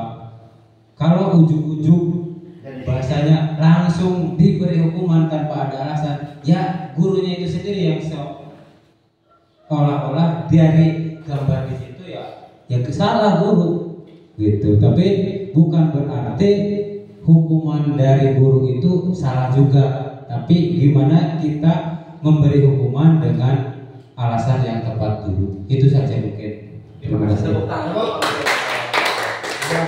Tapi kayaknya videonya diputar duluan, mereka belakangan diputarnya itu luar biasa lagi. Apa? Videonya diputar setelah Pak Nuryanto orang kenal pada kotak. Oke, ada lagi yang ingin berpendapat terkait dengan video ini? Pak Kasum atau Bu Arifah ingin mencoba? Ya, Bu Arifah. Kira-kira bagaimana? Apa sih yang harus kita lakukan setelah kita melihat video di atas? Awalnya kita harus bagaimana dan akibatnya seperti apa kalau kita memperlakukan anak tersebut seperti yang dari video? Seperti yang tadi Pak Nuryanto katakan ya, saya setuju tadi sebagai guru kita kalau misalkan ada anak yang seperti yang di video tadi kan datang terlambat hampir setiap hari, berarti kita cari tahu dulu alasannya gitu ya, bukan langsung menghukum anak tersebut, tapi kita harus cari tahu dulu alasannya mengapa anak tersebut terlambat. Setelah tahu alasannya, kita bisa mencari solusinya bersama-sama supaya anak tersebut tidak terlambat lagi. Mungkin seperti itu. Ya, terima kasih. Untuk Bu Arifah, setuju sekali sama Pak Nuryanto dan Bu Arifah bahwa kita yang pertama adalah harus mendengarkan dulu apa sih alasannya kenapa Dani tersebut selalu datang terlambat ke sekolah, bukan terus langsung menghukumnya ya Bu Susi ya. Kita harus mendengarkan dulu karena setelah dihukum apakah dia langsung bisa datang tidak terlambat? Iya kan? Makanya kita cari tahu dulu alasannya. Ketika kita sudah tahu cari alasannya, posisikan kita sebagai apa? Apakah kita pemantau? Apakah kita manajer? Apakah kita teman? Intinya seperti itu. Masih hubungannya dengan 5 posisi kontrol guru. Jadi Bapak Ibu, dengan adanya kisah tadi di sini, kita jadi tahu ternyata kita harus memposisikan kita sebagai guru di bagian mana? Apakah sebagai penghukum, pembuat rasa salah, atau teman, pemantau, ataupun manajer. Jadi kita perlu merefleksikan diri kita. Oh, ternyata saya melakukan bertindak di luar koridor saya, misalkan seperti itu.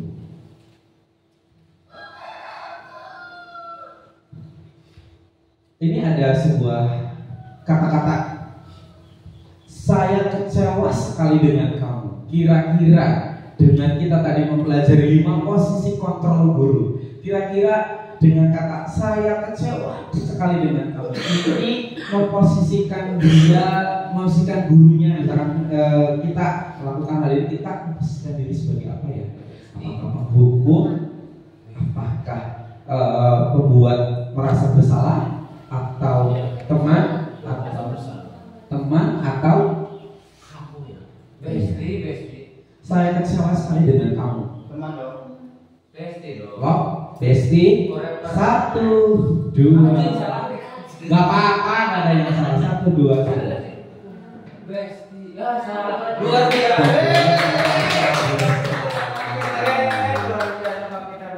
Saya kecewa dengan kamu. Kan akhirnya dia merasa bersalah kalau masalah ya. Biasanya seperti itu ya. Next. Kamu tidak pernah benar melakukannya. Pak Kawan boleh jawab. Penghukum, membuat merasa bersalah. Konsisten Mas. Konsisten. Apa Bu? Penghukum. Konsisten dengan penghukum ya. Kunci jawabannya survei membuktikan. Benar. Pak Kawan ternyata luar biasa.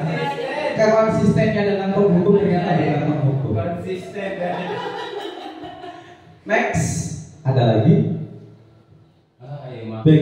Bagaimana kamu bisa menyelesaikan masalah ini? Apa Bu Susi? Manajer. Ini mah pemantik ya. Survei membuktikan. 1, 2, 3. Manajer. Tepuk tangan di sini. Adalah lakukan demi bapak atau ibu ya. Apa? Besti ya. Besti. Apakah benar besti kita loh? Pernah bilang kunci? Survei membuktikan. Tepuk tangan. Apakah kamu mendapatkan stiker bintang hari ini? Atau anu acar? Apa yang kira-kira apa kira-kira? Survei membuktikan. Apakah itu benar? Benar sekali. Pak Wawan benar. Berarti Pak Wawan sudah paham ya materi ini ya Pak Wawan. Nah, yang selanjutnya adalah segitiga restitusi. Restitusi jangan sampai salah mendengar ya. Segitiga restitusi. Segitiga restitusi apa sih segitiga restitusi? Kita bahas bersama-sama. Segitiga restitusi adalah suatu proses dialog yang dijalankan oleh guru agar menghasilkan murid yang mandiri dan bertanggung jawab. Ada segitiga di sini. Ada tahap 1 yaitu menstabilkan identitas. Kemudian yang kedua memvalidasi tindakan yang salah, dan yang ketiga adalah menanyakan keyakinan. Berdasarkan prinsip membuat kesalahan dari bagian proses pembelajaran, menstabilkan identitas itu biasanya diawali atau menggunakan kata-kata seperti ini. Salah satu saja. Berbuat salah itu hal yang manusiawi, atau manusia memang tempatnya salah, biasanya seperti itu ya, untuk menstabilkan identitas. Jadi peserta didik atau murid yang salah ini tidak serta-merta langsung diberikan kamu salah, tapi dia diberikan iming-iming dulu bahwa ya memang itu kesalahan manusia itu memang wajar adanya, biasanya seperti itu. Kemudian ada validasi tindakan yang salah, biasanya nanti di sini akan ada kata-kata begini. Kamu pasti punya alasan untuk melakukan itu. Atau kamu patut bangga karena telah melindungi sesuatu yang penting buat kamu. Ini artinya memvalidasi tindakan yang salah, membenarkan tindakan yang salah terlebih dahulu. Itu tahap yang kedua. Kemudian tahap yang ketiga adalah menanyakan keyakinan. Bahwa dalam menanyakan keyakinan ini, guru akan bertanya, nilai apa yang dipercaya di kelas kita, atau masih ingatkah dengan keyakinan kelas kita? Kira-kira kalau ingat apa ya? Biasanya seperti itu. Apa yang kamu rasakan ketika kamu melakukan itu? Dia akan memikirkan kembali, akan refleksi, saya melakukan apa ya? Saya tadi lupa tentang keyakinan apa ya? Jadi identitasnya dia itu nanti akan kembali lagi kepada kelompoknya agar menjadi pribadi yang lebih kuat, tidak merasa terus dia bersalah, kemudian dia merasa terhukum begitu. Ini adalah sebuah video. Baik, anak-anak, hari ini kita pelajaran IPAS ya, mata pelajaran IPAS. Hari ini kita akan belajar tentang cara-cara perkembangbiakan secara generatif pada tumbuhan. Sudah siap semuanya? Waalaikumsalam Latifah. Loh kok Latifah hari ini datangnya lambat? Iya Pak. Bangunnya kesiangan. Oke, tidak apa-apa. Silakan kamu duduk dulu untuk mengikuti pembelajaran bersama teman-teman yang lainnya. Oke, baik, kita lanjutkan ya.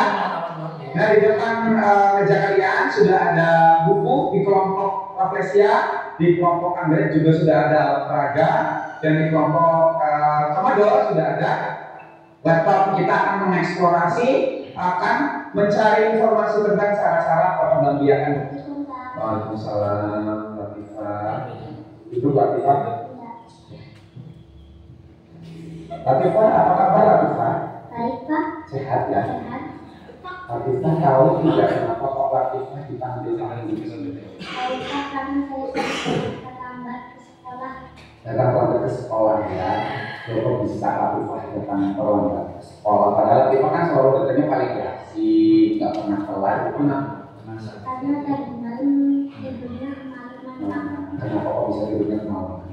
Ngerjain PR kita semalaman Pak. Ngebut. Iya. PR-nya dikerjain ngebut semalaman gitu. Iya. Iya, terus karena itu jadinya bangunnya kesiangan. Asal alarm apa tidak? Enggak lupa Pak. Enggak ngasih tahu juga. Enggak, ibunya pergi. Ibunya pergi, ibunya kayak baik Latifah, Pak Guru menghargai usahanya Latifah karena mengerjakan PR-nya Latifah dan juga jujur sama Pak Guru. Dan memang yang namanya manusia itu merupakan tempatnya salah dan Pak Guru juga kadang-kadang lupa ya Latifah ya. Nah, PR-nya dikerjakan dijemput semalaman. Padahal Pak Guru kan ngasih PR itu Jumat minggu lalu. Tapi Latifah kerjaan dikerjainnya semalam. Ngebut. Ya, itu ya. Ya akhirnya kesiangan. Baik Latifah. Latifah berarti sadar itu? Salah. Oke. Latifah masih ingat tidak dengan keyakinan kelas? Masih Pak, yang di depan papan tulis kan? Yang ditempel? Iya. Itu ya keyakinan kelas. Tapi bukan cuma untuk dipajang, tapi untuk dilaksanakan. Itu Latifah sudah sadar sudah untuk melaksanakan keyakinan kelas. Nah, gitu ya Latifah ya.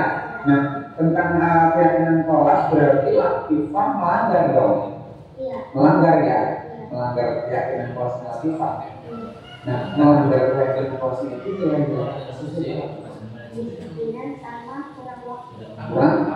Kurang waktu, kurang menghargai waktu. Ya, kurang menghargai waktu. Nah, itu Latifah sudah mengetahui sendiri bahwa kurang menghargai waktu. Nah, kira-kira ketika Latifah bangun supaya tidak bangunnya kesini, Latifah harus apa? Pasang alarm, minta tolong ibu dan ayah sama untuk membangunkan ya. Itu Latifah sudah tahu, berarti bisa berikan bantuan orang tua Latifah untuk menemukan ya itu. Nah, itu sudah Latifah sudah paham, sudah pintar ya. Nah, selanjutnya terkait dengan PR yang semalam harus dikerjakannya ketika apa Latifah ketika sepulang sekolah, pulang madrasah. Sepulang sekolah atau sepulang ada waktunya kan?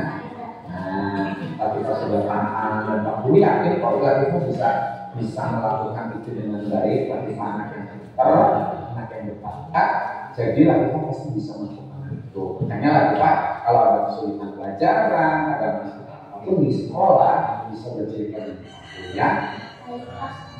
Nah, begitu Latifah bisa bekerja sama dengan Pak Guru ya. Masalah-masalah ataupun kesulitan-kesulitan Latifah bisa diselesaikan bersama. Terima kasih ya Pak sudah mengingatkan saya. Ya, sama-sama Pak. Selanjutnya Latifah bisa melanjutkan aktivitasnya belajar di rumah. Ya.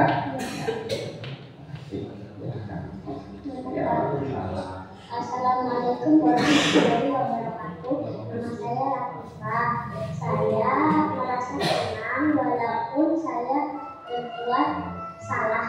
Pak Guru tidak memarahi saya dan menghukum saya. Saya akan memperbaiki sikap saya sesuai dengan keyakinan kelas. Wassalamualaikum warahmatullahi wabarakatuh.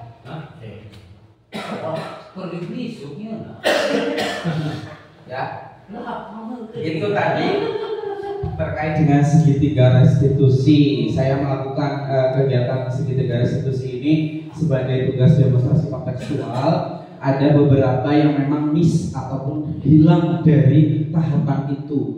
Mengapa tahapan itu hilang? Karena dalam pelaksanaan segitiga restitusi ini tidak selamanya 3 tahap itu bisa dilakukan.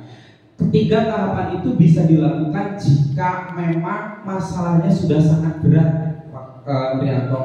Kalau masalahnya sudah sangat berat itu memang harus dilakukan 3-tiganya. Tetapi Bapak Ibu, saya yakin sudah melakukan restitusi juga terhadap anak-anaknya atau murid-muridnya di kelas, walaupun tidak dengan ketiga tahapannya tersebut. Tapi itu tidak masalah. Hal-hal tersebut bisa dilakukan oleh kita sebagai seorang guru untuk menyelesaikan masalah yang dihadapi oleh peserta didik kita. Begitu Bapak Ibu.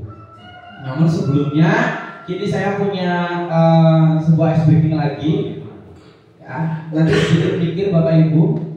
Nanti setelah saya uli-uli Bapak Ibu biasanya kondangan oleh berkat. Bapak Ibu biasanya kondangan oleh berkat. Nah dapat berkat orang mungkin kan mau kayak dapat. Iya, pokoknya nanti Bapak Ibu menyebutkan berkat apa yang didapatkan setelah kondangan, ya. Ya apa baik nanti setelah ini nanti mulai dari kepala muter tekan kene, balik lagi 2 kali lagi, ya. 2 kali muter apa berkat kondangan, ya. Oke, sudah siap, kita nyanyi bareng-bareng. 1, 2, 3. Ramane kondangan, hidupe kondangan, uli-uli senang ketang, senang ketang, uli-uli hore, hore, prok, prok, prok.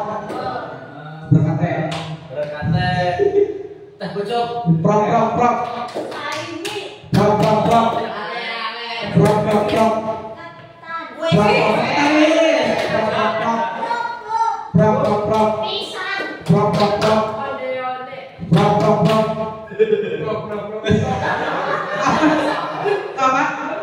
Oh iya, prok.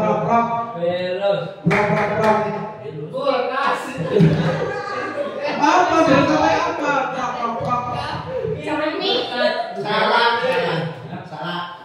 salah haji, Prok. ora oleh. Weh, ayah. Minta kewajiban. Prok. Prok.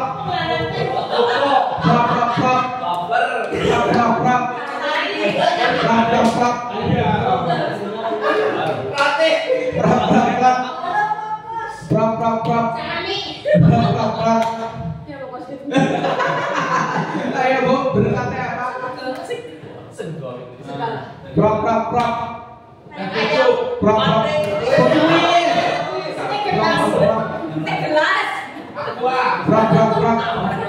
Udah.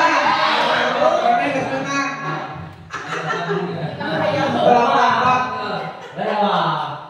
Ada di kepala. Ayo. Prok. Masih ditunggu. Prok. Berbuka. Prok. Aram. Prok. Bayang Budin. Prok. Lagi. Prok.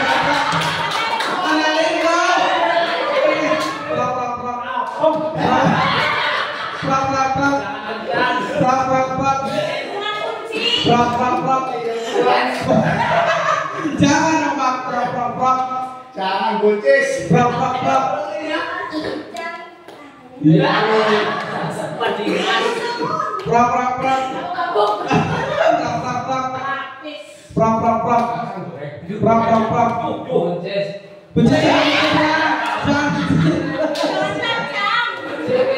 Seripin. Prok. Saur gas, diulang ke semut. Oh ya. Prok. Gorengan. Prok.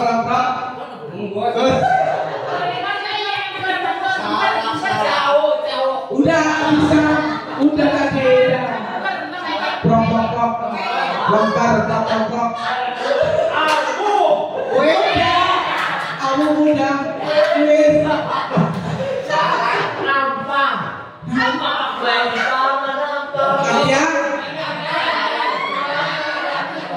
Nanti oke, tepuk tangan untuk kita semuanya. Tepuk tangan Bapak Ibu. Oke.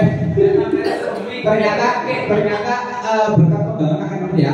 Tapi yang dibahas ada apa? Ale-ale. Padahal kan ada kopi, ada apa ya? Nah, ada tempe Buddha mana guys? Oke Bapak Ibu, izinkan saya untuk menutup kegiatan ini dengan sebuah pantun. Belum. Mencintaimu bukan untuk sesaat, selamanya untukmu seorang. Semoga ilmu ini bermanfaat. Sampai jumpa di kesempatan mendatang. Saya Yon Priyatna, calon guru penggerak angkatan 11 Kabupaten Cilacap. Terima kasih. Wassalamualaikum warahmatullahi wabarakatuh. Bapak Ibu mohon izin, tadi sudah penyampaiannya sudah ada. Kemudian saya mohon izin dari Bapak Ibu untuk bisa kira-kira mungkin ada pertanyaan atau umpan balik, kira-kira apa keluhan atau mungkin apa unek-unek yang ada di dalam pemikiran Bapak Ibu terkait dengan materi budaya positif. Jika nanti ada pertanyaan, kita bisa sharing dengan teman-teman. Kira-kira mungkin dari teman-teman ada yang bisa menjawab pertanyaan tersebut. Begitu Bapak Ibu, dipersilakan untuk memberikan pertanyaan atau sekedar pemberian umpan balik. Makasih. Oh iya, ada yang lain? Pak Kepala silakan. Aduh,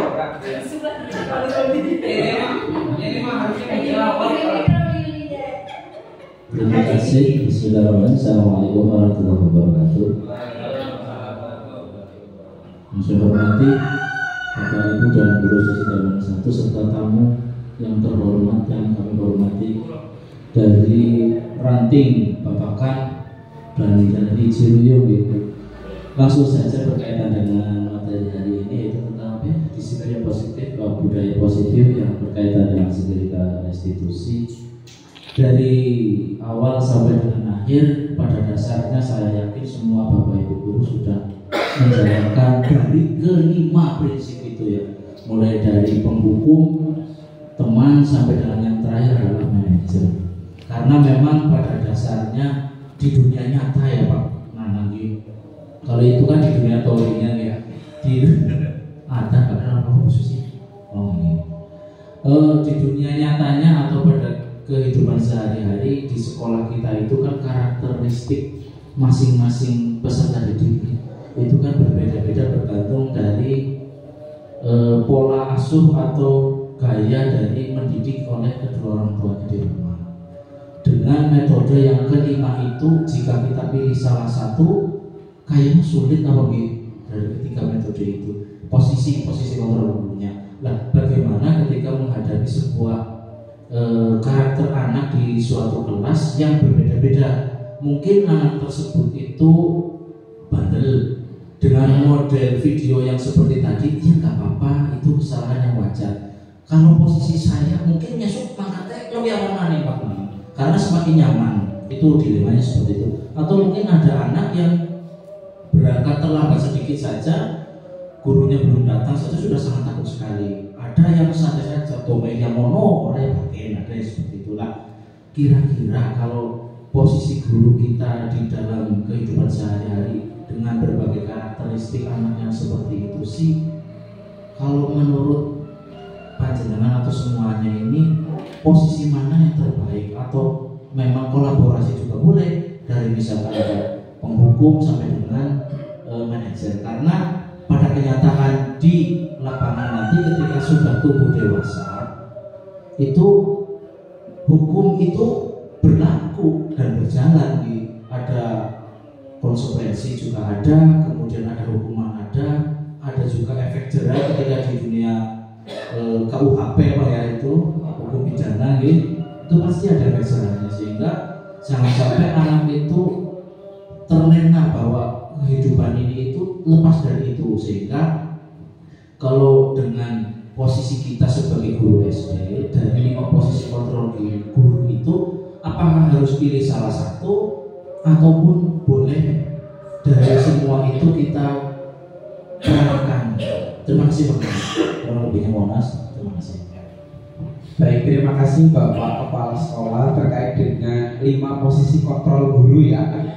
Menurut Bapak Kepala Sekolah ternyata kalau misalkan di lingkungan kita pada dunia sebenarnya kebanyakan peserta didik ini banyak yang misalkan kasarannya dielus-elus malah nanti ngelunjak, biasanya begitu ya Pak, intinya seperti itu. Nah, bagaimana? Apakah kita boleh mengkolaborasikan dari 5 posisi kontrol tersebut. Pada dasarnya informasi terkait dengan 5 posisi kontrol guru ini hanya disarankan untuk ketika ada permasalahan dengan peserta didik itu di posisi teman, pemantau atau manajer. Tetapi di dalam dunia nyatanya, saya yakin sebagai guru ketika memposisikan diri sebagai penghukum atau membuat merasa bersalah, tetap akan ada sisi positifnya. Bukan berarti ketika kita menghukum peserta didik ini kemudian dengan menggunakan secara fisik ataupun psikis saja ya Bu. Tetapi kita mungkin lebih ke menghukum anak ini dengan memberikan nasihat. Biasanya akan melakukan hal-hal seperti itu.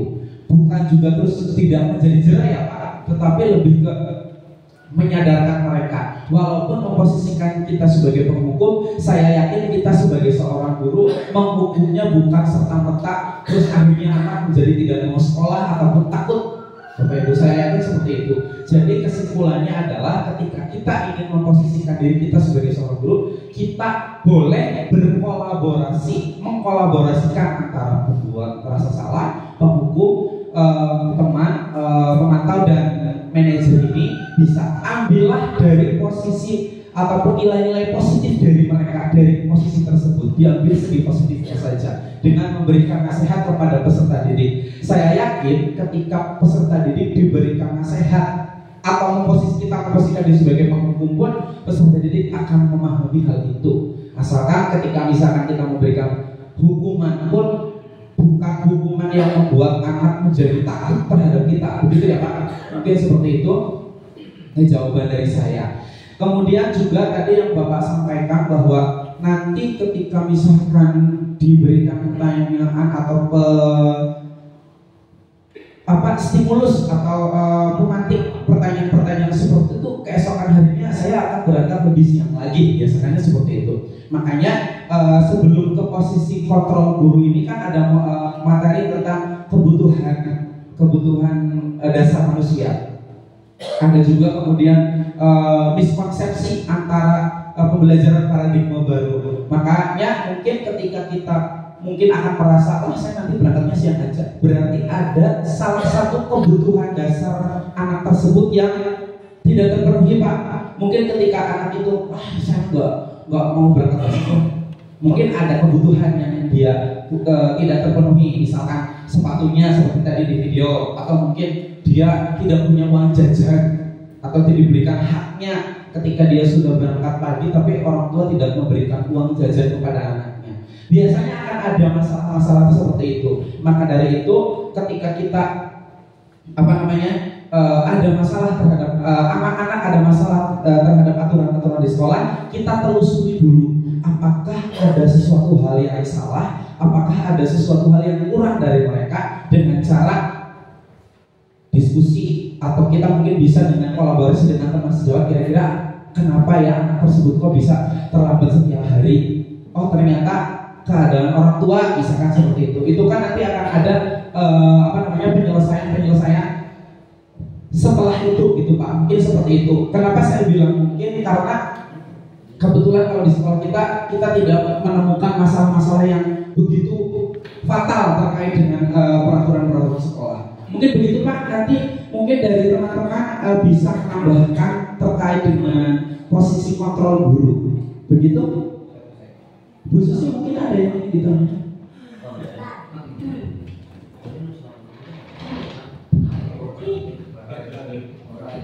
Apa ya? Posisi ini saya temu tadi ya. Ini saya cuma mau tanya. Ini saya tadi sudah benar apa belum memposisikan saya sebagai gurunya.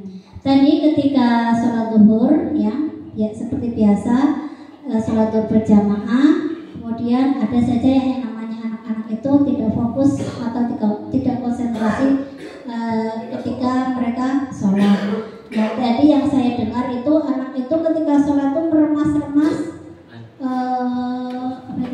plastik sehingga makin kresek kayak gitu ya. Kemudian ada yang tadi dengan berdehek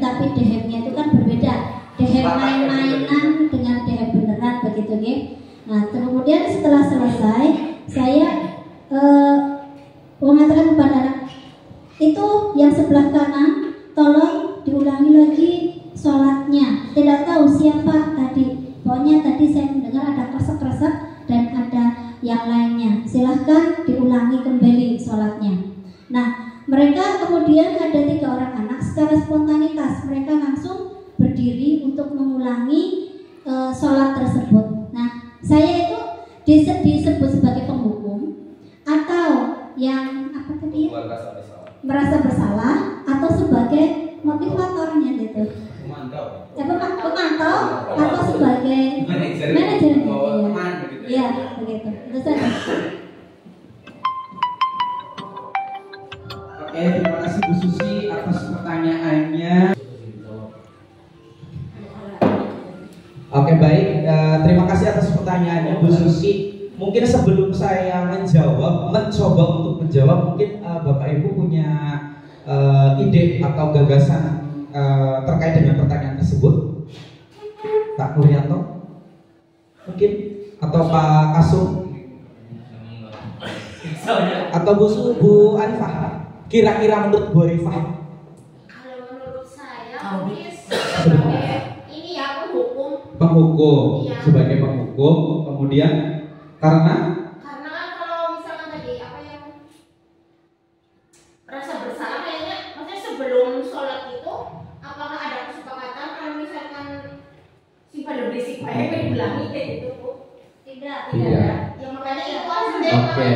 Baik, terima kasih. Kalau tadi tentang materi tentang hukuman, konsekuensi dan restitusi ya Bu, tadi ada di materi itu bahwa kalau konsekuensi itu sudah terencana ya, sesuai dengan kesepakatan. Kalau hukuman itu berarti spontan, tidak ada hal yang direncanakan.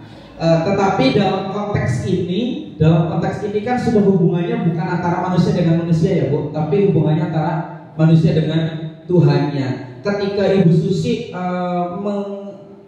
bukan mengejar, lebih ke memberikan sebuah hukuman, sholat lagi gitu ya Bu. Tetapi kita akan ambil nilai positifnya Bu. Ketika Bu Susi memposisikan sebagai penghukum pun, di situ akan ada nilai positifnya. Ya, karena saya yakin posisi apapun, kalau kita ambil negatifnya, kita tidak akan menjadi maju. Kita tidak akan menjadi seorang yang berpikiran terbuka. Tetapi kalau misalkan kita memposisikan sebagai penghukum dengan memberikan hukuman, hal tersebut bisa diambil positifnya Bu. Apalagi ini hubungannya dengan Tuhan. Tetap kita ambil positifnya. Walaupun saya menganggap tadi yang seperti Bu Arifah sampaikan, berarti Bu Susi ini adalah sebagai penghukum, gitu ya. Penghukum karena memberikan hukuman tanpa adanya kesepakatan. Tetapi kalau menurut saya Bu Susi itu kan tadi memberikan hukuman ya, bukan posisi sebagai penghukum. Menurut saya Bu Susi hanya memberikan hukuman, tetapi posisi menurut saya posisi Bu Susi ini adalah berada di lebih ke memantau Bu, memantau jalannya sholat ya, jalannya sholat. Oh berarti tadi ini ada yang begini dimantau. Ketika ada sesuatu hal yang kurang, tadi sholat kembali. Ya kan, seperti tadi kamu bajunya kurang atribut, beli. Ada penyelesaiannya. Jadi Bu Susi itu walaupun memberikan hukuman tadi ya Bu ya, memberikan hukuman tadi, tapi posisi Bu Susi itu di pemantau karena Bu Susi memberikan solusi. Memberikan solusi sebagai yaudah sholat kembali. Karena itu sudah tanggung jawabnya kita kepada Tuhan kita. Daripada engkau ada terima, gitu Bu. Jadi posisinya sebagai pemantau. Tetapi memberi rasa bersalah. Karena saya tidak menunjuk siapa yang merasa tadi berbuat seperti itu, silahkan. Saya kan nggak tahu siapa orang-orangnya. Nah mereka dengan cara kesadaran dia sendiri langsung punya saya bersalah begitu. Berarti itu kembali ke motivasi intrinsiknya Bu. Apa yang dia yakini, oh saya salah, berarti saya harus melakukan kegiatan itu lagi tanpa harus disebutkan namanya Bu. Tanpa harus disebutkan namanya, siapa yang memang merasa itu kok kurang benar kasarnya begitu ya Bu. Jadi dia meyakini bahwa itu motivasi intrinsiknya dari dia, saya tadi salah. Bukan berarti terus dalam artian terus membuat kesan besar Bu. tapi itu lebih ke motivasi intrinsiknya dia. Motivasinya dia ternyata sudah muncul tanpa harus dia dihukum atau membuat tidak nyaman begitu. Atau mungkin tujuan yang lain juga bisa. Ketika dia merasa bersalah, akhirnya dia merasa terhukum, akhirnya dia takut, biasanya seperti itu. Tetapi pandangan saya dari semua yang sudah ada terkait dengan posisi kontrol guru, hukuman, kemudian konsekuensi restitusi serta motivasi intrinsik, saya ambil positifnya, Bu. Bu Susi di sini sebagai pemantau, karena Bu Susi memberikan solusi kembali ketika dia melakukan kesalahan. Ibu berarti pemantau. Bu Susi memberikan apa? Memberikan hukuman karena Bu Susi tidak memberikan kesepakatan atau tidak berencana. Tetapi itu masih bisa diambil positifnya, Bu.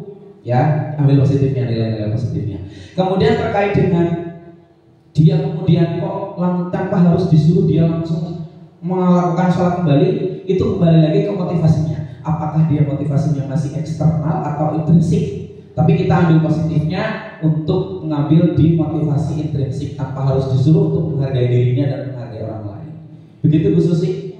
Jadi menurut saya ketika ada sesuatu hal yang memang menjadi sebuah masalah, ambil positifnya, ambil pelajarannya, kemudian setelah itu perbaiki ke depannya. Begitu Bu Susi dari saya. Ada yang perlu ditanyakan kembali Pak Muryanto? Pak Kawan? Bu Damira? Cukup? Oke. Baik, Bapak Kepala cukup? Baik, sesi selanjutnya adalah refleksi. Saya menginginkan atau meminta kepada Bapak Ibu untuk bisa merefleksikan apa saja yang sudah kita lakukan pada kegiatan hari ini. Mungkin Bu Pak Kasum bisa? Kira-kira hari ini kita sudah belajar apa saja ya Pak Kasum? Ya, yaitu masalah budaya positif, ya. Itu yang baik yang ada di sekolah kita. Yang kedua, saya itu sudah bisa mengikuti dengan cara bersenang-senang, dengan cara ice breaking seperti itu. Oh, siap. Iya, seperti itulah. Oke. Baik, ternyata Pak Kasum sudah belajar tentang budaya positif dan ice breaking ya. Ice breakingnya mungkin ada yang lain. Jauh-jauh dari pulau seberang ke sini luar biasa sekali, banyak sekali yang saya pelajari di sini dari Pak Nana. Utamanya adalah disiplin positif yang harus kita terapkan di sekolah dan di kelas, tentang bagaimana kita harus memberikan hukuman, terus konsekuensi itu harus ada aturannya juga. Jangan sesekali langsung jebret asal hukum saja. Jadi luar biasa sekali pertemuan pada siang hari ini, sangat-sangat luar biasa dan menambah ilmu lagi untuk dilaksanakan di kelas saya. Terima kasih. Terima kasih. Tepuk tangan untuk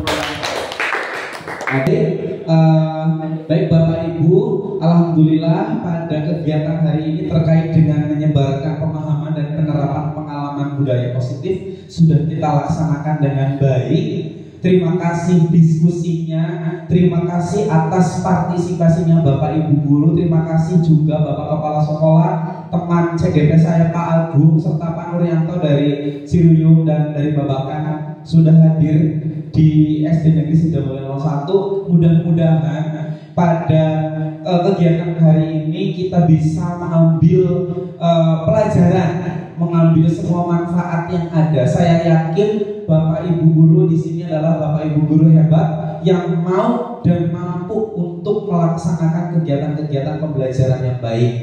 Bapak Ibu, saya bukan orang yang pintar, saya bukan orang yang sok-sokan, kita semuanya sama-sama belajar, sama-sama mengosongkan gelas agar kita selalu mau belajar dan melaksanakan pembelajaran yang selalu digaung-gaungkan, yaitu berhamba kepada murid. Terima kasih Bapak Ibu atas perhatiannya. Apabila ada hal-hal yang memang kurang berkenan, kata-kata saya yang kurang baik ataupun mungkin hal-hal yang tidak baik, saya mengucapkan mohon maaf yang sebesar-besarnya. Mudah-mudahan di kesempatan berikutnya saya masih bisa berkolaborasi lagi dengan Bapak Ibu guru. Wabillahi taufiq wal hidayah. Wassalamualaikum warahmatullahi wabarakatuh.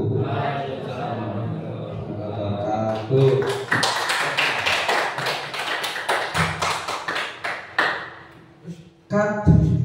Dadah dulu. Kak, dikasih dikelilingi. Ya. Dadah dulu.